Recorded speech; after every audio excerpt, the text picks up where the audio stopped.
कंपनियों के royalty payment का मामला अक्सर सुर्खियों में रहता है। प्रॉक्सी एडवाइजरी फर्म्स भी इसके खिलाफ आवाज उठाते रहे हैं। सेबी ने इन्हीं चिंताओं के बीच 233 लिस्टेड कंपनियों पर एक स्टडी कराई।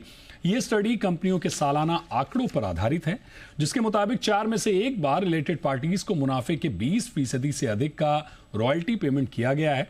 इस खबर पर पूरी जानकारी दे रहे हैं वरिष्ठ संवाददाता ब्रजेश कुमार। बताइए ब्रजेश सर, आखिर क्या है पूरा मामला?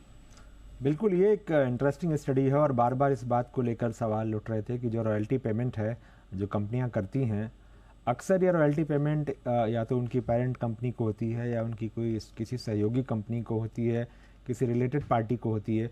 तो ये रॉयल्टी जो है बैंक जो भी कंपनी होती है उसके मुनाफे का एक अहम हिस्सा जो है रॉयल्टी के तौर पर ये कंपनियां अदा करती हैं। इसको लेकर बार बार ये सवाल उठता था कि एक तरह से इसको देखा जाए कि क्या ये निवेशकों के इससे कहीं निवेशकों का अहित तो नहीं हो रहा है, निवेशकों का हिस्सा कहीं तो नहीं जा रहा है।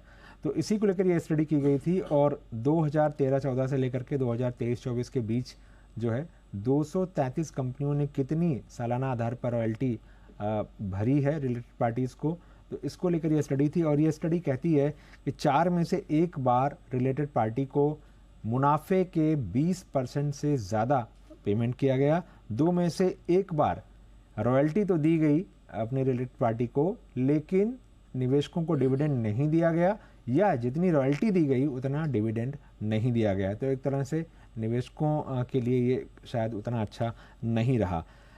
एक स्टडी का एक हिस्सा ये कहता है कि 63 कंपनियों ने घाटे में रहने के बावजूद भी 185 बार रॉयल्टी दिया, यानी उनको उनकी परफॉर्मेंस कैसी है उससे मतलब नहीं था, उनको रॉयल्टी देना था, इसलिए दिया भी। 10 साल में 63 घाटे वाली कंपनियों ने 1355 करोड़ रुपए की रॉयल्टी भरी।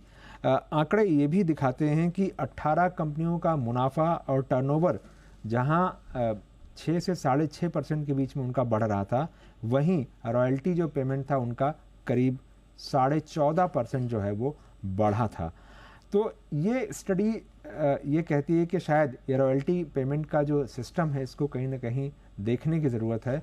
और प्रॉक्सी एडवाइजरी फर्म भी इस पर बार बार सवाल उठा रहे थे कि आखिर ये किस तरह से पेमेंट होता है, ये क्या कहीं कॉर्पोरेट गवर्नेंस के नियमों के खिलाफ तो नहीं है, रॉयल्टी जो पेमेंट हो रहा है वो क्या किसी डिस्गाइज में तो नहीं हो रहा है। साथ ही जो मल्टीनेशनल कंपनियां हैं वो ये नहीं बताती हैं कि उनकी जो दूसरे देशों की सब्सिडियरी हैं वहाँ से उनको कितना रॉयल्टी पेमेंट मिल रहा है और भारत में रॉयल्टी पेमेंट की रेट क्या है।